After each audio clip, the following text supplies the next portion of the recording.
Amém. Uma alegria muito grande estar aqui, o privilégio de estar com vocês, compartilhar algo que está no meu coração. E eu quero confessar algo a você antes. Eu lutei bastante com essa mensagem. E, na verdade, eu me perguntei várias vezes, Deus, mas o Senhor quer que eu fale isso mesmo? Porque eu sabia que nós teríamos esse momento com o Nereus. E eu quero compartilhar algo que talvez seja mais uma experiência minha, que aconteceu comigo muito tempo atrás e que Deus tem trazido novamente no meu coração essa palavra. E eu tenho compartilhado com algumas pessoas, com as pessoas ali em Londrina, no grupo familiar, e Deus tem me incomodado para compartilhar com vocês também. Abra sua Bíblia aí comigo no Salmo de número 19. Antes de eu ler, eu quero ler do versículo 7 até o final, até o 14. Esse salmo eu tenho uma história de vida com ele. Eu me lembro que eu tinha mais ou menos 12, 13 anos de idade, e meu pai mudou de casa. Meu pai estava numa situação muito difícil e financeiramente, ele vendeu a casa que nós tínhamos, uma casa de alvenaria boa, de tamanho grande, um tamanho bom, assim, um terreno muito bom.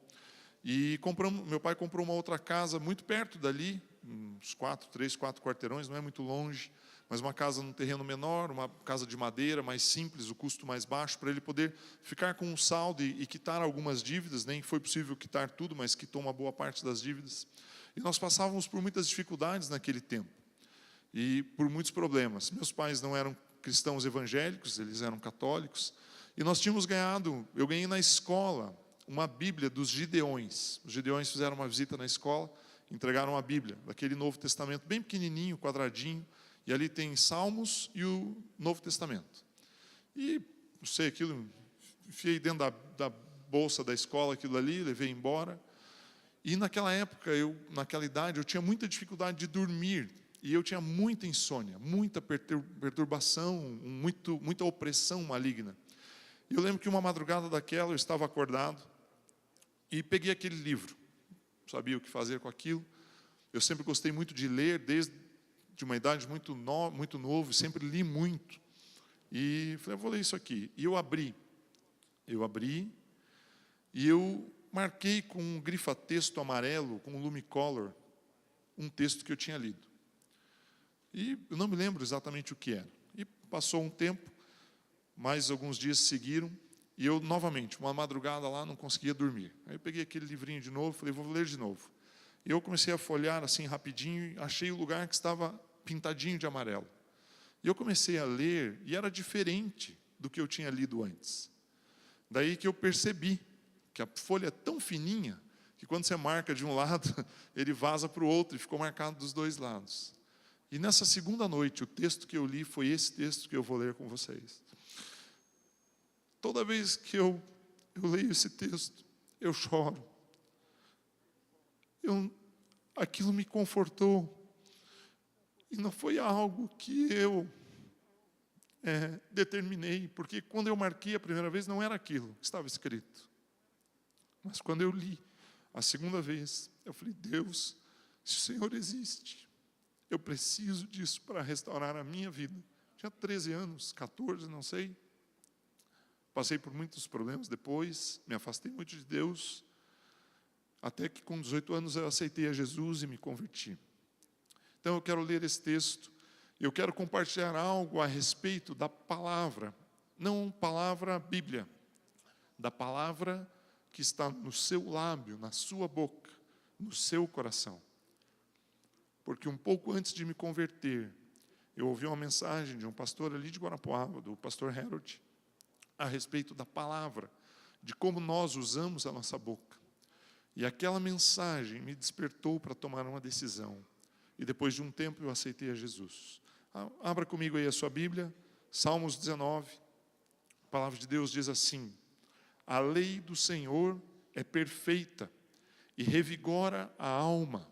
Existe uma versão que diz, e restaura a alma. Os testemunhos do Senhor são dignos de confiança e tornam sábios os inexperientes. Os preceitos do Senhor são justos e dão alegria ao coração. Os mandamentos do Senhor são límpidos e trazem luz aos olhos. O temor do Senhor é puro e dura para sempre. As ordenanças do Senhor são verdadeiras, são todas elas justas. São mais desejáveis do que o ouro e do que muito ouro puro. São mais doces do que o mel, do que as gotas do favo. Por elas o teu servo é advertido. Você pode usar também é ensinado. E há grande recompensa em obedecer-lhes. Quem pode discernir os próprios erros? Absolve-me dos que eu desconheço. Também guarda o teu servo dos pecados intencionais, que eles não me dominem. E então eu serei íntegro, inocente de grande transgressão. E que as palavras da minha boca e a meditação do meu coração sejam agradáveis a ti, Senhor, minha rocha e meu resgatador. Naquela noite, um adolescente ainda totalmente desinstruído, totalmente desorientado, no sentido de não ter uma pessoa que o orientasse a respeito da palavra de Deus. Eu li esse texto, e a primeira frase, o verso 7, que diz que a lei do Senhor restaura a alma. Eu falei, Deus, eu preciso dessa restauração. Eu não sei bem o que é isso, eu não sei bem como isso vai acontecer, mas eu estou cansado de não dormir, estou cansado de sofrer, estou cansado de passar por problemas. E então, com o tempo, à medida que eu cresci, me converti e voltei a ler esse texto várias vezes, e eu comecei a entender e ver que Davi, ao escrever esse salmo, ele se concentrou na maior parte das palavras. Ele fala, olha, a sua lei, ele divide, ele usa a palavra lei, no primeiro versículo que eu li, no versículo 7, depois ele usa a palavra testemunho, depois ele usa preceitos, usa mandamentos, usa temor e ordenanças ou juízos. São 6 formas que Davi se refere à palavra de Deus. Todas elas diferentes, são palavras no hebraico aqui diferentes, palavras distintas umas das outras, mas que se completam como conteúdo. A palavra lei é Torá, é exatamente os 5 livros da lei, o Pentateuco, que era, na ocasião em que Davi estava vivo, era a Bíblia que ele tinha. E ele falou, esse livro, esses 5 livros, eles restauram a minha alma, eles me dão saúde, eles revigoram a minha vida. E aí então ele foi colocando as outras formas. Eu acho muito interessante também, quando ele coloca a palavra testemunho.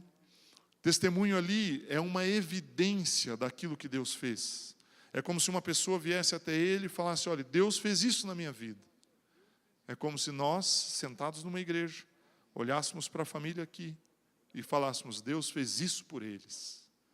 É um testemunho, é algo que Deus realizou. E Davi ainda continua falando de outras formas da palavra de Deus. Ele fala de temor, mas esse temor aqui não é um temor de você estar apavorado e fugir. É um temor de reverência, porque Davi sabia que a palavra de Deus iria restaurar a vida dele. Então ele reverenciava aquilo, ele se entregava naquilo. Ele não vinha para o culto distraidamente. Eu já estou sem o meu celular aqui em cima, não trouxe ele aqui para cima, ficar no celular no Facebook. Ele não fazia isso. Ele tinha reverência. Ele sabia que no momento em que ele separava para ler a palavra de Deus, ele desconectava todas as redes sociais dele daquele momento. Acho que ele prendia as ovelhas num cercadinho ali, falava para os irmãos não encherem a paciência dele, ele teria um tempo com o Senhor. Isso faz parte do momento de você discutir, de você ouvir a palavra de Deus. E também, outra forma que Davi usa aqui são os juízos, ou no texto ele fala ordenanças, na nova versão internacional que nós estamos lendo, mas tem uma outra versão que fala juízos, porque esses são os julgamentos de Deus. No original, a palavra que está ali para juízo, ela refere-se a um julgamento de Deus. E aí nós podemos ter uma certeza e uma tranquilidade tão grande, porque estamos em Cristo. E sabemos que no julgamento de Deus, ao estarmos em Cristo, Deus vai nos ver de forma justa. Nós somos justificados. Meu irmão, você é mais limpo do que o mais branco do branco do branco. Nós estávamos vindo para cá ontem de manhã, no carro aqui, vindo de Londrina para Maringá, e meus filhos discutindo no carro, se gelo era branco, a cor gelo é branco ou não é branco, mas gelo é um branco escuro, e eles estavam ali discutindo. Aí o Davi perguntou, quando eu for jogar stop, eu posso pôr gelo como cor? Eu falei, pode, porque é uma cor. Ele falou, mas não é branco. Não, não é branco, branco é branco. Meu irmão, a tua alma é branca, branca, branca, porque num dia que você aceitou a Jesus Cristo, quando você se apresentar a Deus, Ele não vai olhar você, Ele vai olhar o Cordeiro. E o Cordeiro é puro, é perfeito, é imaculado. E Ele verteu o sangue dele para que você fosse salvo. Mas, seguindo aqui, final do texto, verso 14, quando Davi fala assim, que as palavras da minha boca, aí deu um nó na minha cabeça. Eu falei, Deus, esse homem estava tão preocupado com a sua palavra, com os seus testemunhos, com os seus juízos, com os seus preceitos, com o que o Senhor faz, com os seus mandamentos. Mas no final, quando ele termina, ele fala assim, que as palavras da minha boca. E aí, então, alguma coisa diferente aí tem. E, como eu falei, aqui um pouquinho antes de ler o texto, eu fui morar sozinho, saí da casa dos meus pais muito cedo, com 15 anos. Hoje a minha filha tem 14, eu fico olhando para ela, coça a cabeça. Falo, Deus, um ano e pouco a mais eu estava na rua, sozinho. Na rua, no bom sentido, né? Tinha uma estrutura, tinha uma condição, mas morar sozinho. Né? Fico vendo o Nereus aqui, a família dele morando sozinha, longe, tão distante. Né? Como é difícil para a gente separar, afastar. Ainda mais um adolescente. Né? Eu não sei de onde que meu pai arranjou coragem. Ou loucura, né? Não sei qual das duas. Mas eu sei que para mim foi bênção. Com o tempo eu entendo que Deus me capacitou dessa forma. E aí então, um pouco antes de eu me converter, o meu irmão, a Sabrina conheceu ele, a Sabrina está aqui. Meu irmão trabalhava na mídia, na igreja onde ele frequentava, ele já tinha se convertido. E a responsabilidade do meu irmão por muito tempo naquela igreja foi gravar as mensagens. Evidente que não se gravava, não se transmitia pela internet, né? Não tinha nem internet, muito menos pelo Facebook ou qualquer outra coisa assim. E ele gravava em fitas cassete as mensagens que eram ministradas na igreja que ele frequentava. E um dia eu estava de férias, tinha voltado lá para a minha cidade natal, estava na casa dele, abri uma caixa lá, tinha uma pilha de fitas, assim, sei lá, umas 200 fitas cassete de mensagens. Eu vivia totalmente no mundo. Eu vivia totalmente no mundo. Menino, 18 anos de idade, 3 anos e meio morando longe dos pais, imagina. Não tinha controle, não tinha limite, né? Não tinha as minhas responsabilidades, mas tinha uma vida muito do jeito que as coisas caminhavam. Você pode imaginar aí que eu não preciso falar. E aí, então, eu peguei uma daquelas fitas e estava assim, o poder das palavras. Falei, interessante isso aqui. E eu pus no aparelho de som lá do meu irmão e comecei a ouvir uma mensagem. E o texto, a mensagem era exatamente sobre o poder que há naquilo que nós falamos. E imediatamente eu me identifiquei, porque o pastor, ao pregar, ele trazia vários exemplos, e eu era exatamente o oposto de todos os exemplos que ele trazia. Ele falou, você tem que falar palavras de bênção. Eu só falava maldição. Você tem que usar a sua boca para falar coisas boas. Eu falava um monte de palavrão. E eu comecei a ouvir aquilo e me despertou um certo interesse. Eu lembro bem isso, foi no final do ano de 1992, o último trimestre ali, acho que era um feriado, eu estava visitando meus pais. Ao virar o ano de 1993, fevereiro, eu estava de férias lá na casa dos meus pais e eu fui participar de um culto. Meu irmão me convidou, um outro colega, um amigo que morava comigo lá em Ponta Grossa também estava junto, me chamaram e eu fui e ali eu aceitei a Jesus. E naquele momento eu entendi que a minha cabeça e a minha mente, a minha boca deveriam mudar. E o que eu estou hoje ministrando aqui para você é quase que um testemunho, por isso que eu falei no começo, mas eu quero trazer 3 aspectos da importância que existe nas palavras que nós falamos. A minha vida cristã começou com esse salmo. Eu tenho certeza disso, tenho convicção disso.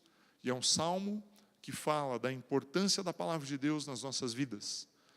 Ministerialmente, eu sou um apaixonado da palavra, eu amo a palavra. Gosto muito de ler a Bíblia, de entender a Bíblia. Mas, no final dos Salmos, quando Davi fala que as palavras da minha boca, e ao ouvir aquela mensagem sobre a boca, sobre o que falar, Deus mudou a minha vida. Eu espero que eu possa hoje expor aqui 3 pensamentos para você, e que você possa praticar esses pensamentos que eu vou colocar para você, porque eu tenho absoluta certeza de que você vai ter a sua vida transformada ao colocar isso em prática. Você vai ter aspectos da sua vida restaurados ao praticar isso. E é muito simples assim o conceito do que eu vou te trazer. Não tem nada de muito mirabolante, nada de muito impressionante. Simplesmente é aquilo que eu apliquei na minha vida. Hoje eu tenho 44 anos, são 26 anos atrás, quando eu tinha 18 anos. E a partir daquele momento que eu me converti, as coisas começaram a mudar. Abra comigo a sua Bíblia em Mateus capítulo 12. Eu quero ler o versículo 33 e o versículo 34. Mateus 12. O texto diz assim: considerem uma árvore boa dá fruto bom. Vou começar a ler de novo, para fazer a pontuação certa.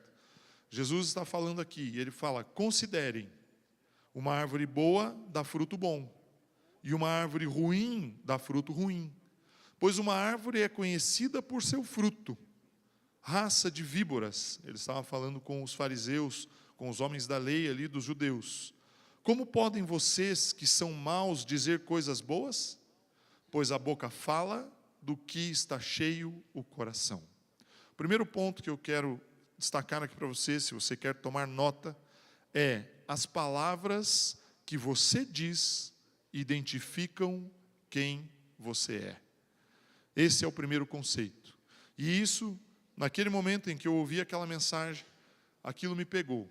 Esse texto foi lido durante a mensagem, e eu percebi que eu falava coisas que não eram corretas, evidentemente corretas. Eu amaldiçoava as pessoas, eu xingava as pessoas, eu usava os meus lábios como uma fonte de maldição. E a maneira de falar, ela identifica quem você é. Eu trabalhei muitos anos da minha vida com vendas, por muitos anos, quase mais de 20 anos. E quando você conhece um vendedor técnico, né, que trabalha com um produto específico, assim, que tem que ter um conhecimento do produto para poder vender, imediatamente você identifica que ele é um vendedor e identifica o produto que ele vende.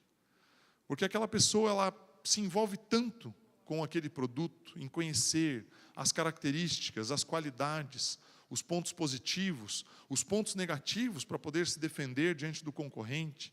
E em poucos minutos de conversa, você vê o que está enchendo o coração daquela pessoa. É muito rápido, muito fácil. Porque quando a pessoa começa a falar, você já identifica: opa, esse cara entende desse assunto.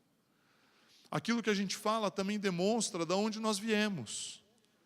Esse ano, no final do ano agora, nós estávamos lá em Guarapuava, né, onde eu nasci, meus pais moram lá.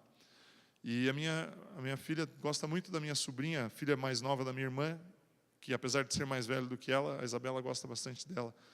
E uma hora elas estavam conversando assim na cozinha, eu estava sentado na mesa, e a minha sobrinha, Giovana, começou a falar, e o sotaque dela ficou muito carregado, muito característico de quem é ali da região. E como a Isabela tem pouco convívio com eles ali, ela me olhou com uma cara assim, tipo: o que ela está falando? Que jeito estranho é esse de falar? Nós conhecemos as pessoas pelo jeito de falar. Tanto o jeito no sotaque, no ritmo, na maneira de falar. Né? O Nereus está aqui hoje como um foco aí no culto. Eu lembro que a primeira vez que nós conversamos ali no fundo da igreja, nós tentando nos comunicar de alguma forma, e ele falando uma língua que parecia um pouco do francês, e eu não conseguia entender aquilo. E aí eu comecei a pensar na minha mente, aonde que fala esse tipo de língua? E aí ele me mostrou a Bíblia dele era em francês. E eu lembrei que alguns anos atrás, não me lembro exatamente, 2012, 2011, algumas pessoas, alguns irmãos do Haiti vieram até Curitiba e ficaram fazendo a faculdade de teologia de tempo integral, que nós tínhamos na Comunhão Cristã Aba, ali em Vitimarsum. E eu conheci aqueles 2 rapazes. eram 2 rapazes na ocasião, e eu descobri que eles eram do Haiti, e eu sabia que eles falavam francês. E ao ver a Bíblia do Nereus em francês, aquela língua enrolada que eu não entendia nada, eu comecei a pensar nos países que poderiam ser. Pensei no Suriname, na Guiana Francesa, e eu comecei a falar alguns nomes para ele, até que eu falei Haiti. Aí ele falou bem, Haiti. Eu falei Haiti, e ele falou Haiti. E nós ficamos fazendo um ping-pong de Haiti. Então, aquilo que ele falou, a maneira como ele falava, isso identifica de onde ele é. Quando você, como cristão, está no ambiente, do seu ambiente lá de trabalho, da sua família, a sua forma de falar identifica quem você é. E Jesus, ele foi muito duro com esses homens aqui, com essas pessoas, e ele falou para eles, olha, vocês são uma raça de víboras, vocês são umas cobras venenosas, a linguinha assim, ó, pronto para destilar veneno, porque a boca de vocês fala daquilo que o coração está cheio. Jesus estava dizendo assim, eu consigo reconhecer quem você é, porque o que você fala não é bom. E quando você olha, as pessoas olham para você e veem a forma como você fala, você não precisa falar que é evangélico, que é cristão, que frequenta uma igreja, só o seu jeito de falar vai fazer com que as pessoas te reconheçam. E se você frequenta a igreja nominalmente apenas, vem aqui para cumprir um ritual, como se você fosse um ser religioso. Eu não sou religioso. Aliás, nenhum de nós deve ser religioso. Nós fazemos o que fazemos porque nós amamos ao Senhor Jesus, não porque nós merecemos algo, mas porque Ele fez por nós, primeiro. Então nós, ao nos relacionarmos com as pessoas, só nossa maneira de falar vai nos identificar. As pessoas vão olhar e falar, opa, peraí um pouquinho, essa pessoa tem algo diferente. Tem algo diferente nela. Então as suas palavras vão definir quem você é, vão descrever quem você é. Eu trabalhei numa empresa e nós tínhamos um escritório em Curitiba, eu trabalhava na área de vendas, eu não ficava no escritório com frequência, nós tínhamos apenas reunião, uma vez por semana lá, eu ficava na rua a maior parte do tempo. E existia uma secretária ali, que o esposo dela era pastor, eles eram evangélicos, mas ela falava tanta asneira, tantas coisas erradas. Eu não estou falando que ela falava palavrões, nada, mas o jeito de falar, o jeito de se portar, o jeito de abrir os seus lábios e falar dos outros, de colocar defeito em tudo, de reclamar de tudo. E algumas pessoas com quem eu conversava falavam, olha, você precisa ir para a igreja, olha, né, Deus pode fazer algo na sua vida.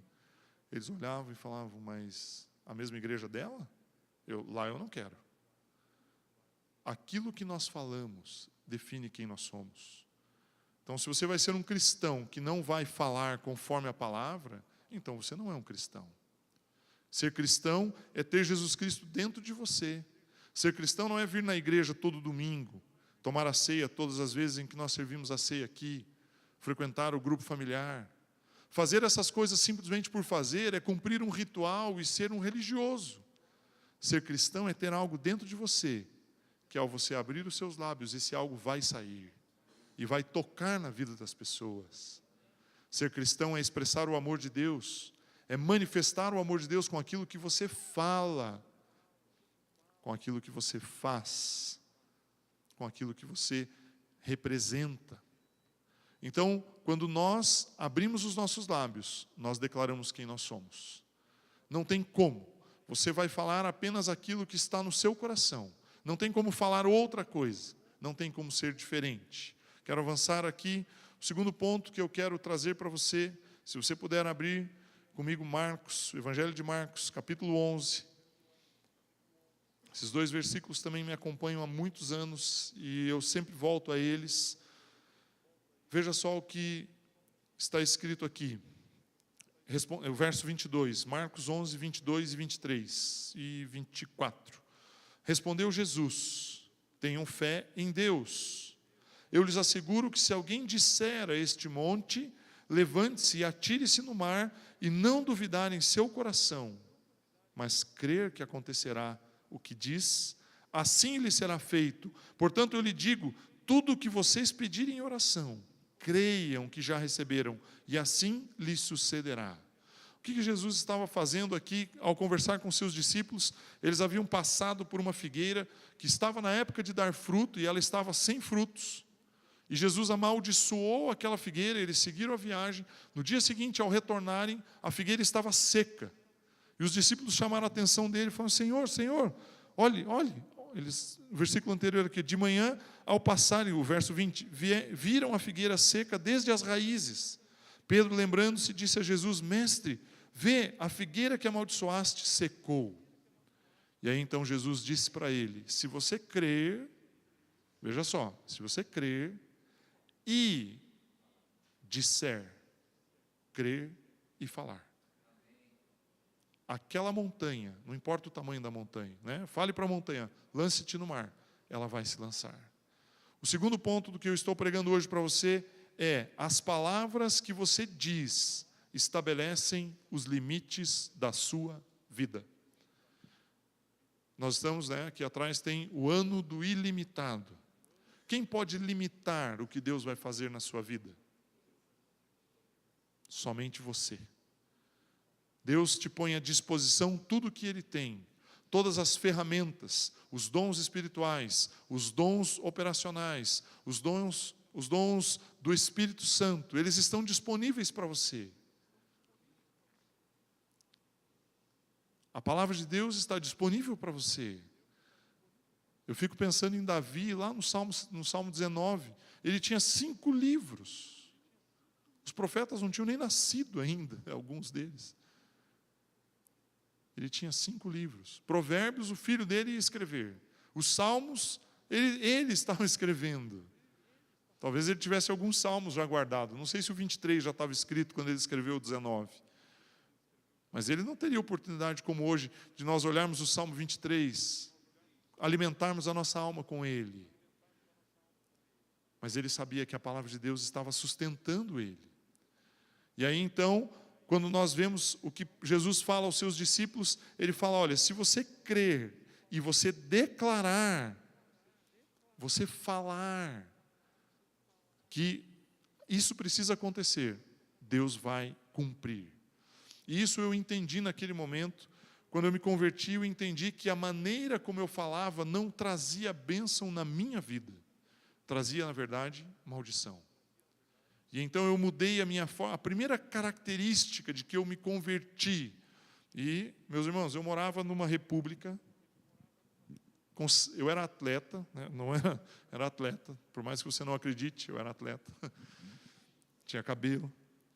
E eu morava numa república com 60 pessoas, era um antigo hospital, era um corredor. A Andréia trabalhava do ladinho ali, minha esposa, nós não nos conhecíamos ainda. E aquele local era um local que tinha homens e mulheres, de 15, 16 anos, até uns 25, 28, todos solteiros, longe dos pais. E aquele era o ambiente que eu vivia. Dividia o quarto, tínhamos um quarto com uma cama, um beliche, 2 guarda-roupas e um banheiro. Era eu e mais 2 rapazes ali, da mesma idade, diferença de um ano.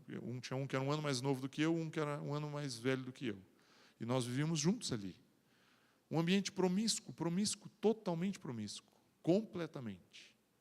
E a primeira característica que eles perceberam, quando eu voltei daquelas férias, eles olharam e falaram: o que aconteceu? Você está falando de um jeito diferente.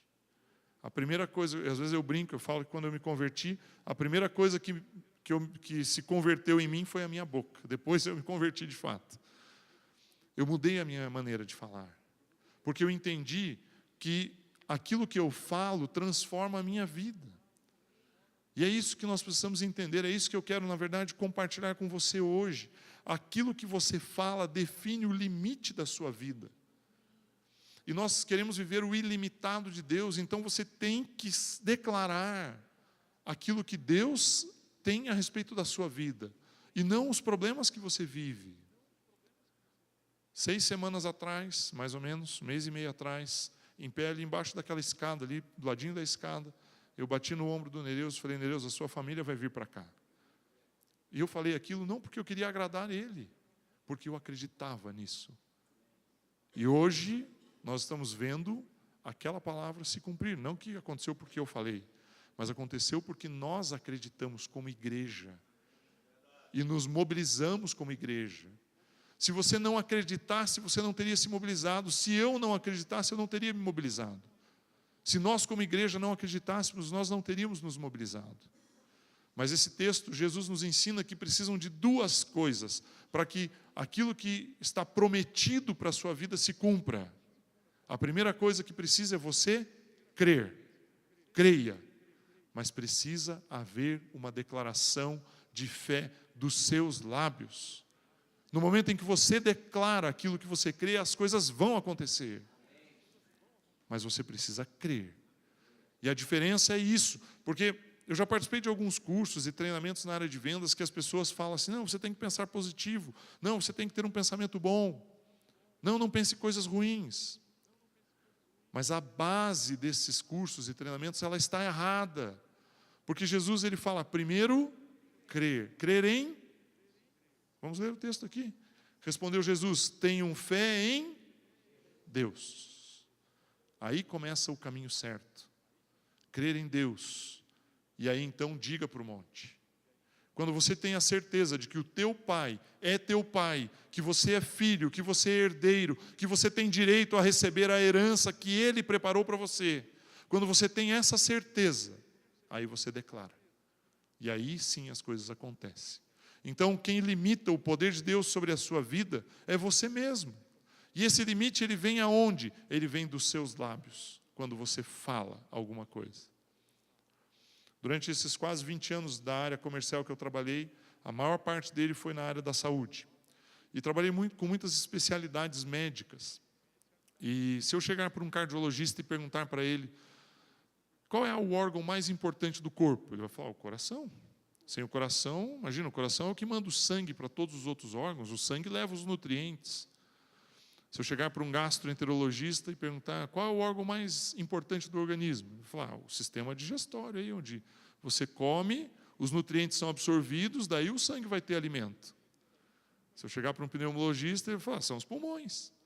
Os pulmões são importantes, porque quando você respira, o oxigênio vai para os pulmões, dos pulmões vai para o sangue, do sangue vai para o resto do corpo. Cada um vai defender o seu lado. Paulo mesmo, quando ele escreve para a igreja, ele diz que o corpo ele é importante, tem todas as suas áreas conectadas e são importantes entre si. E ele não enfatiza nenhuma das áreas. Porém, existe um texto, abra comigo aí, Tiago, capítulo 1, Tiago 1, verso 5. Olha só o que Tiago escreve. Se algum de vocês tem falta de sabedoria, peça a Deus, que a todos dá livremente, de boa vontade, e lhe será concedida. Peça, porém, com fé, sem duvidar, pois aquele que duvida é semelhante à onda do mar, levada e agitada pelo vento.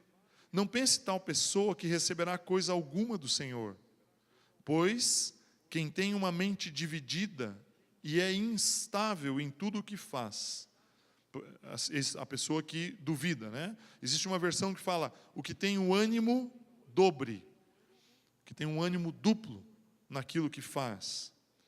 Veja só o que Tiago está dizendo aqui. Ele está dizendo que aquilo que nós falamos, nós cremos, nós temos que declarar, mas nós não podemos daí crer e duvidar. Porque esse é o grande problema da maioria de nós. Nós declaramos algo, mas daí nós não confirmamos aquilo que nós cremos. Nós acreditamos naquilo, falamos. De repente, opa, será que é bem assim? Você imagina aqueles discípulos no barco com Jesus, Jesus dormindo, o barco no meio de uma tempestade, eles acordam Jesus, e Jesus levanta e olha para a tempestade, e ele declara para a tempestade para que ela se acalme. Agora, você imagina Jesus declarar para a tempestade, e ele mesmo, Jesus, duvidar. Não adianta muito falar. A tempestade não ia passar. O que Tiago está dizendo aqui é, aquilo que você crê, você não pode voltar atrás e não pode duvidar. Porque essa pessoa é uma pessoa que tem um ânimo dobre, que ela uma hora vai para um lado, uma hora vai para o outro. Vem para o culto, ergue a mão, fala, Senhor Jesus, o Senhor é o Senhor da minha vida, tudo posso naquele que me fortalece, o Senhor é o meu pastor, nada vai me faltar. Aí chega amanhã de manhã em casa, abre a geladeira, está meio vazio lá. Fala, pois é, vou ter que dar um jeito, vou ter que resolver. E aquela fé que estava colocada aqui ontem, no dia anterior, né? No dia do culto, foi embora. O que eu estou dizendo não é que você não pode constatar os problemas da sua vida. O que eu estou dizendo é, você tem que manter a sua confissão, manter a sua fé, manter aquilo que você declarou. E é interessante porque esse texto ele fala isso, ele fala, a pessoa que, né, não pense, o versículo 7, não pense tal pessoa que receberá coisa alguma do Senhor.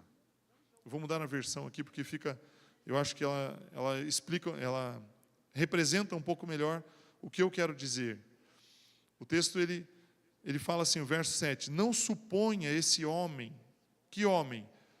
O verso 6, peça porém com fé em nada duvidando, pois o que duvida é semelhante à onda do mar impelida e agitada pelo vento. O verso 7 diz, não suponha esse homem que alcançará do Senhor alguma coisa, homem de ânimo dobre, inconstante em todos os seus caminhos. Olha o que eu estou dizendo para você, vou fazer um resumo do raciocínio aqui. Eu estou dizendo que a sua boca é o que limita o poder de Deus sobre a sua vida. Os seus lábios, as suas palavras é que põem o limite de Deus na sua vida. E eu estou dizendo que você deve crer e declarar. Só que eu estou te alertando porque em Tiago diz que existem pessoas que elas acreditam, elas falam, mas elas voltam atrás naquilo que elas creem. E ao voltar atrás, o texto diz que não pense esse homem que vai receber algo do Senhor.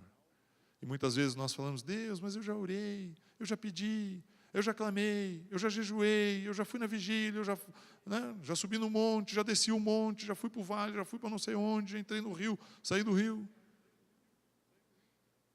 Aonde está o seu ânimo? Ele tem que ser firme, constante, independente. Se você abrir a geladeira na segunda, ela está vazia, na terça ela está vazia, na quarta, a sua fé não pode se abalar. A sua declaração tem que ser uma declaração de abundância. A sua declaração tem que ser uma declaração de cura. A sua declaração tem que ser uma declaração de vitória, de conquista, porque você não declara por aquilo que você vê, você declara por aquilo que você crê. E você crê na palavra, que não é algo que é vazio, não é algo que não tem vida. Hebreus 4 diz que a palavra de Deus é viva e eficaz. Se você aplicar a sua fé no que é vivo e eficaz e declarar, vai gerar vida na sua vida. É isso que nós precisamos entender. Então, quando você abre os seus lábios, você precisa ter certeza de que você está determinando o limite da sua vida. Se nós como igreja, vou usar mais uma vez, sei que vou desgastar o exemplo do Nereus hoje, se nós como igreja, ao ele trazer a necessidade dele, falar assim, olha, minha família está lá, e nós falássemos, ok, vamos orar com você junto, e ficássemos orando, levaríamos mais uns 3, 4 anos orando. Era mais fácil os 3 saírem a pé do Haiti para vir para cá, se nós não tivéssemos tomado uma decisão. Então não é só crer, é crer e declarar e fazer em cima daquilo que você crê. É isso que nós precisamos fazer. Nós precisamos crer, mas precisamos, além de crer, declarar. Fale. Um dia, eu lembro, entramos aqui nesse templo, nesse prédio, nós entramos em 5 pessoas aqui, estávamos eu, o pastor Marco Aurélio, o pastor Pio, mais 2 irmãos. Esse barracão estava vazio, ele não tinha absolutamente nada, só as paredes, um piso de concreto, porta de vidro lá, as portas aqui de trás que ficam atrás dessa parede. Nós paramos naquele cantinho ali onde é o berçário, olhamos para esse lugar e falamos, o palco vai ter um fundo preto, ele vai ter um patibandazinho, vamos pôr um forro branco, vamos fazer um palco, ele vai ser de fora a fora. Nós declaramos cada coisa que você enxerga neste lugar. Nós abrimos os nossos lábios naquele dia, oramos juntos e declaramos. Meu irmão, eu sou o tesoureiro da igreja. Nós não tínhamos dinheiro, recurso nenhum para construir o local em que você está sentado. nós não tínhamos. Aliás, esse barracão não tinha nem sido alugado. Aquilo que nós declaramos se tornou uma verdade. E você hoje usufrui disso. Você usufrui disso. Aquilo que nós declaramos. Você define os limites de Deus na sua vida com aquilo que você fala. E muitas vezes nós cremos hoje, empolgados aqui no culto, no louvor, porque alguém subiu aqui e deu uma palavra, mas amanhã essa empolgação sai pelo ralo e vai embora. Meu irmão, feche esse ralo, feche esse lado, retenha a palavra de Deus no seu coração, declare as verdades de Deus na sua vida. Creia, não duvide. Indo à frente ainda, abra comigo Provérbios 17, 20. Veja só o que está escrito ali. Provérbios 17, 20. Diz assim: o homem de coração perverso não prospera, e o de língua enganosa cai na desgraça. Uma outra versão diz: o homem de coração perverso não prospera, e o de língua dobre, inconstante, que uma hora fala uma coisa, outra hora fala outra, cai na desgraça. Desgraça é não ter graça. Não ter graça, a vida sem graça realmente é sem graça. Não sei se é um trocadilho. Viva na graça. Mas para viver na graça, a sua confissão tem que ser constante. E, por último, Tiago 3, 9, nesse tópico aqui que eu estou ministrando, eu quero ainda falar um último tópico, que eu vou ser mais breve. Tiago capítulo 3, verso 9. Olha só o que diz, a palavra de Deus diz assim: com a língua bendizemos o Senhor e Pai, e com ela amaldiçoamos os homens, feitos à semelhança de Deus.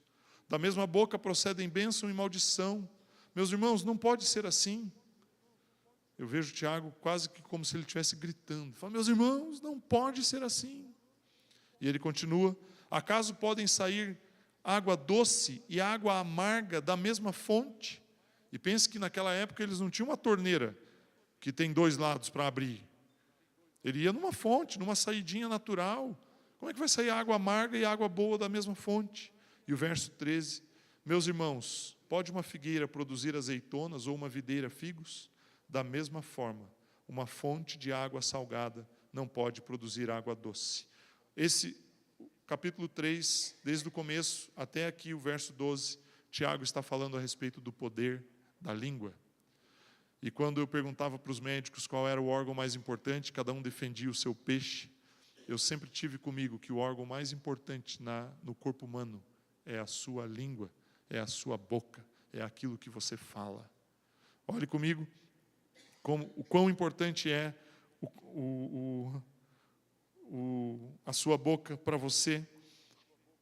Deixa eu ver se eu anotei aqui. Acho que eu não cheguei a anotar. Mateus 15, 11. Veja o que diz em Mateus 15, verso 11. Está aqui na parede, no telão. O que entra pela boca não torna o homem impuro, mas o que sai da sua boca, isso o torna impuro. Jesus falou: olha, não é o que você come. Se você comer algo contaminado, não tem problema. O problema é a contaminação que está aqui dentro e que sai. Esse é o problema. Então, quem põe o limite no poder de Deus na sua vida é você, através do seu lábio. Se você declarar as coisas grandes de Deus, elas vão acontecer na sua vida. Se você declarar os problemas grandes que você vê ao seu redor, eles vão acontecer na sua vida. Então, você tem que declarar o poder de Deus. O poder de Deus sobre a sua vida. O último ponto que eu quero ministrar, ele diz o seguinte, o tópico que eu pus aqui: as palavras que você diz afetam a sua alma e o seu espírito. Abra comigo Romanos capítulo 10.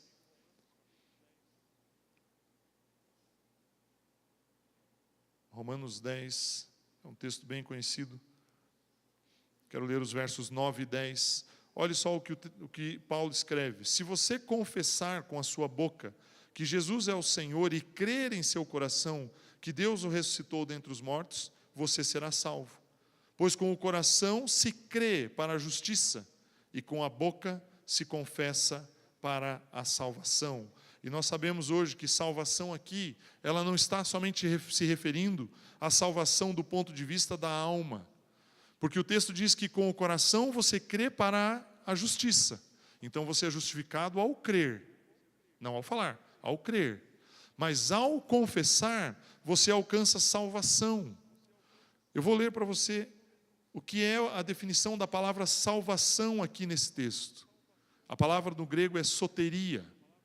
E ela representa salvação como a posse atual que os cristãos verdadeiros têm sobre os benefícios e bênçãos da vida cristã. É você usufruir das bênçãos de Deus. E esse usufruir, ele vai acontecer a partir do momento em que você falar, não a partir do momento em que você crer. Quando você crê, você alcança a salvação pela justiça que Jesus exerceu por você. Aí você crê, você é salvo. Mas para você alcançar os benefícios, as bênçãos, você precisa declarar. E a palavra declarar, a palavra desse texto, que é confessa, confessar, é homologueu, de homologar, é você concordar, concordar.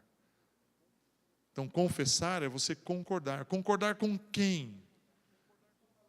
Com a palavra de Deus. Quando você concorda com a palavra. Quando você para de olhar a palavra e fala, Deus, mas eu não acredito nisso.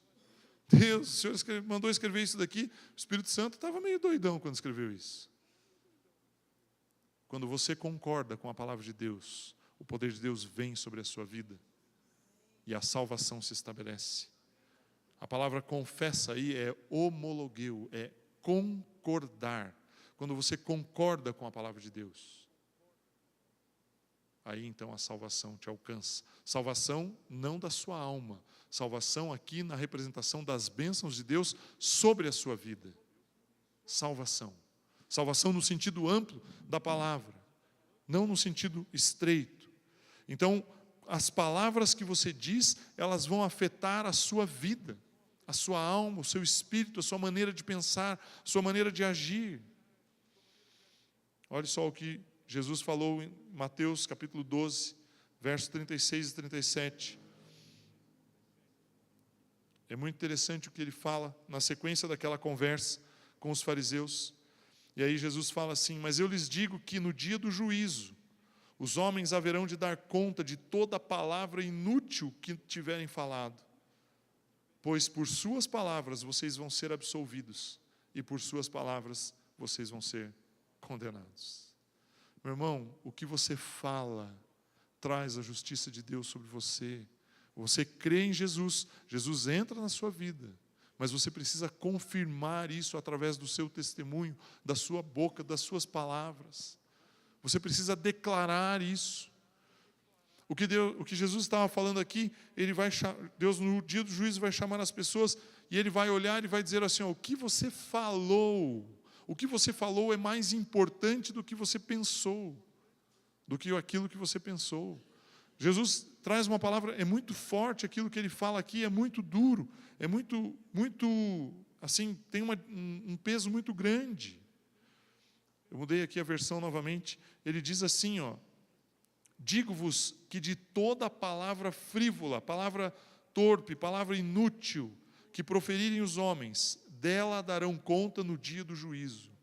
Porque pelas suas palavras você vai ser justificado e pelas suas palavras você vai ser condenado. Depende da palavra que você disser. Quando eu entendi isso, lá na minha adolescência, na minha juventude, e eu mudei a minha forma de falar, e eu digo para você, meu irmão, eu luto com isso a cada dia. Quando Paulo fala para Timóteo, eu combati o bom combate da fé. Muitas vezes esse é o meu combate. É do que eu tenho que falar. Em alguns momentos na minha vida, no meu dia a dia, quando eu estou ali passando por alguma luta, por alguma dificuldade, às vezes em casa com os filhos, a tendência é de vir algo na minha mente, no meu coração, sobe na minha boca e fala, mas isso não sei o quê, mas isso não vai dar certo, mas isso é... esbravejando. E muitas vezes na minha vida eu parei, minutos depois, e falei, Deus, me perdoe por aquilo que eu falei. Eu declarei algo que não é uma verdade, eu declarei algo que não está com base na tua palavra. Eu preciso mudar a minha declaração.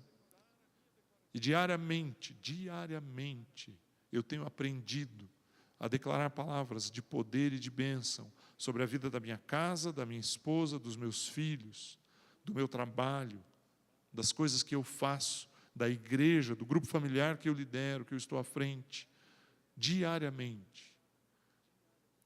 Isso é uma luta. Por isso que eu falo, às vezes quando eu olho o texto de Paulo, falando para Timóteo, eu combati o bom combate, eu falo, Deus, esse é um combate que eu tenho que lutar todos os dias.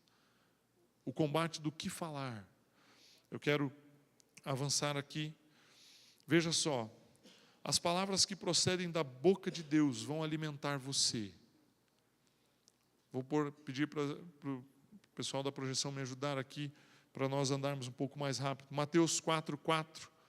Veja só o que Jesus falou. Jesus respondeu, ele estava aqui numa discussão com Satanás. Está escrito, nem só de pão viverá o homem, mas de toda a palavra que procede da boca de Deus. A palavra de Deus é alimento para você. Quando nós ingerimos um alimento, os nutrientes que estão contidos nele vão parar lá nas suas células, no seu sangue, no seu corpo, no seu organismo. Se você comer algo saudável, você será saudável. Se você comer algo estragado, ruim, podre, vai te fazer mal. Com a palavra de Deus é do mesmo jeito. Com as palavras funcionam do mesmo jeito. Quando você absorve palavras de destruição, de aflição, de dor, isso vai causar aflição e dor na sua vida. Quando você absorve a palavra de Deus, ela vai te alimentar. A palavra de Deus te sustenta. O que sai da boca do homem é o que contamina ele. É o verso que nós já lemos de Mateus 15:11. Ponha para mim, por gentileza, Lucas 1:68, 70. Veja só o que diz esse texto. Lucas 11. Isso. Louvado seja o Senhor, o Deus de Israel, porque visitou e redimiu o seu povo. Próximo. Ele promoveu poderosa salvação para nós, na linhagem do seu servo Davi, como falaram pelos seus santos profetas na antiguidade. Olha, esse texto ele é muito especial. Os pais de Jesus estavam apresentando ele no templo. E aí então, uma pessoa fala assim, Deus nos visitou. Como falaram os profetas. Pense comigo aqui. Se aqueles profetas, não sei quantos mil anos antes, não tivessem declarado algo, no que aqueles judeus estariam crendo? Em nada. É isso que eu quero que você entenda. Quando você declara algo para os seus filhos, para a sua família, no seu trabalho, você cria uma base onde as pessoas podem depositar a sua fé. Quando eu declaro algo aqui, como eu fiz hoje ao subir aqui e falar, olha, Jesus Cristo está aqui, e essa noite é uma noite de restauração. Eu criei uma base para que você pudesse crer juntamente comigo. E é isso que eu preciso que você entenda hoje. Aquilo que nós falamos é o que dá a sustentação, é o que começa a materializar a realização de Deus na sua vida. E é isso que nós precisamos entender. Aqueles homens, eles tinham como base o que os profetas falaram. Eles acreditavam no que os profetas tinham falado. E aí então, ele reconheceu, ele olhou para aquela situação e falou, olha, foi isso que os profetas falaram. A respeito desse menino, dessa criança que os profetas falaram. É isso que nós precisamos entender. Aquilo que você declara é onde começa a base da sua fé, da estruturação da palavra de Deus se cumprir na sua vida. O próximo, Lucas 4:22, ele diz assim, todos falavam bem dele e estavam admirados com as palavras de graça que saíam dos seus lábios, mas perguntavam, não é este o filho de José? Jesus estava conversando com os homens e todas as pessoas que estavam em volta falavam assim, olha o que esse cara está falando. Porque aquilo que ele falava era graça. E aí eles até olhavam, um cutucava o outro e falavam, esse aí não é o filho do José, aquele carpinteirinho que fica fazendo umas banquetinhas ali, serrando madeira, batendo uns preguinhos ali. De onde que veio esse conhecimento? Só que Jesus falava graça. Jesus nunca chegou e amaldiçoou alguém, porque o dia que ele amaldiçoou uma figueira, a figueira secou. Jesus, ele transmitiu vida. Ele mesmo falou: o diabo vem para matar, roubar e destruir, mas eu vim para que vocês tenham vida, e vida abundante. Quando Jesus falou isso, ele sabia que dos seus lábios não poderiam sair nada diferente de vida. Ele tinha que declarar palavras de vida.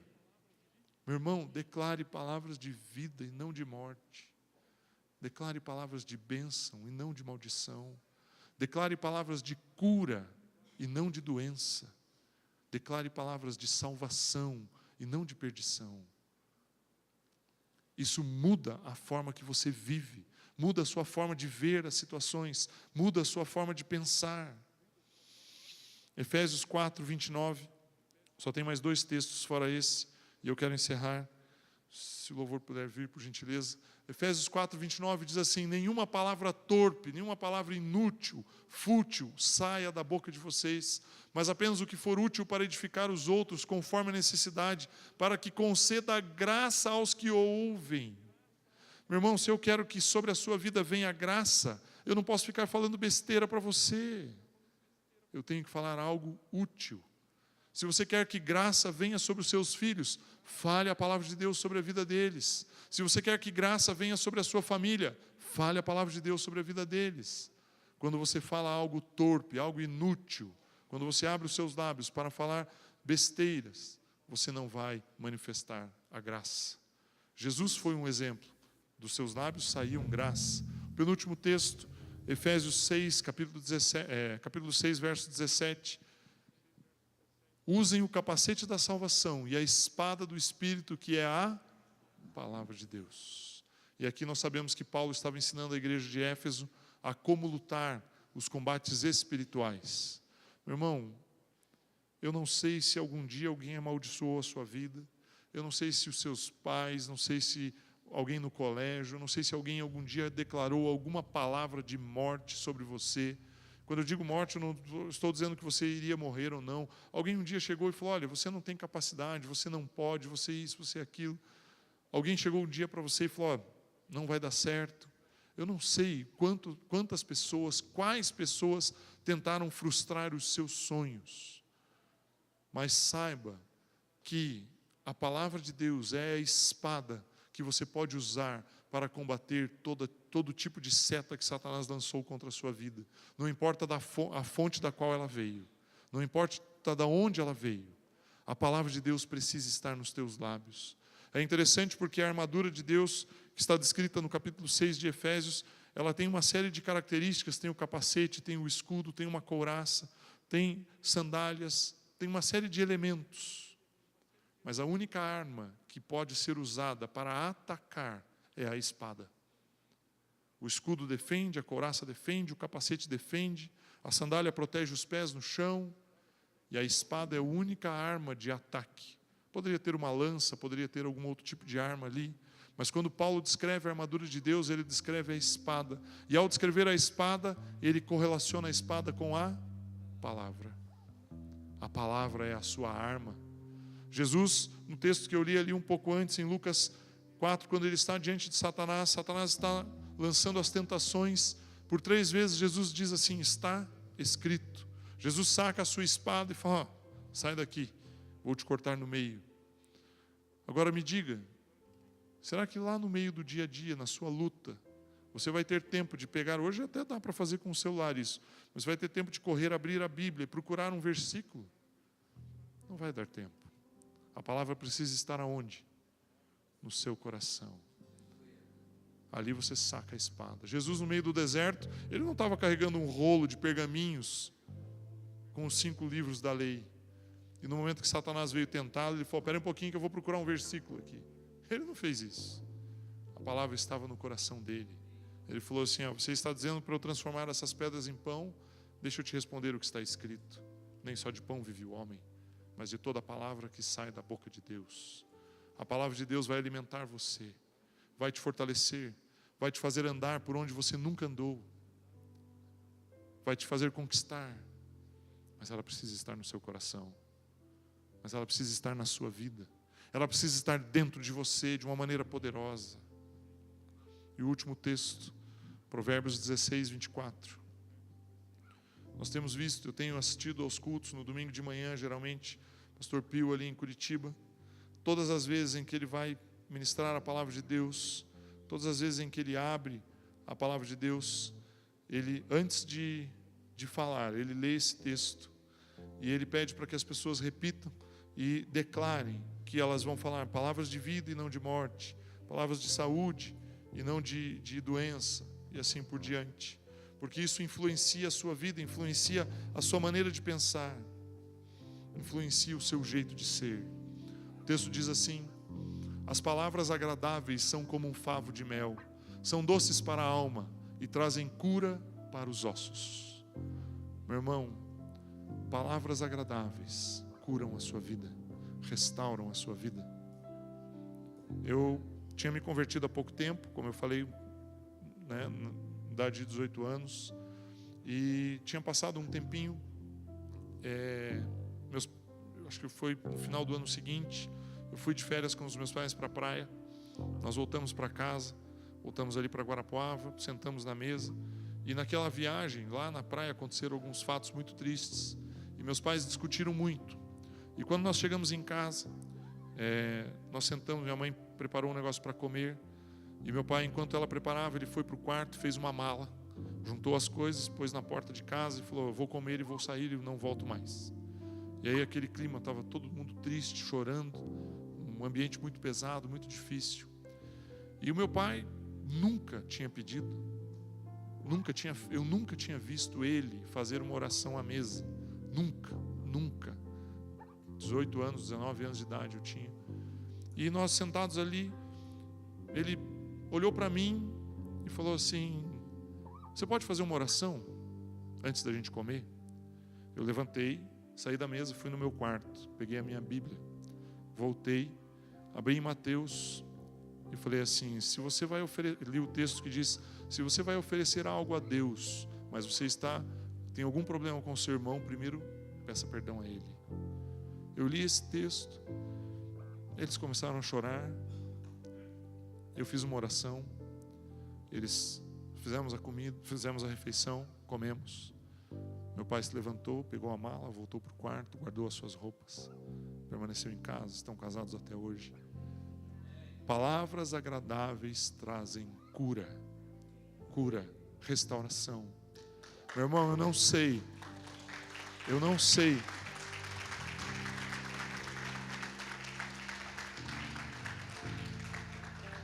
sei quais são as dificuldades e as lutas que você tem vivido.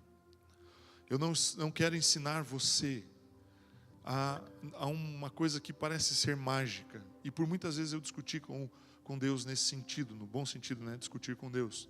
Eu falei: Deus, mas às vezes eu penso que isso é uma coisa que é da mente. É só falar, é vazio. Não é isso. Jesus foi muito claro no texto de Marcos 11, 23. Se você crer e disser, primeiro você precisa crer. Não é crer em qualquer coisa.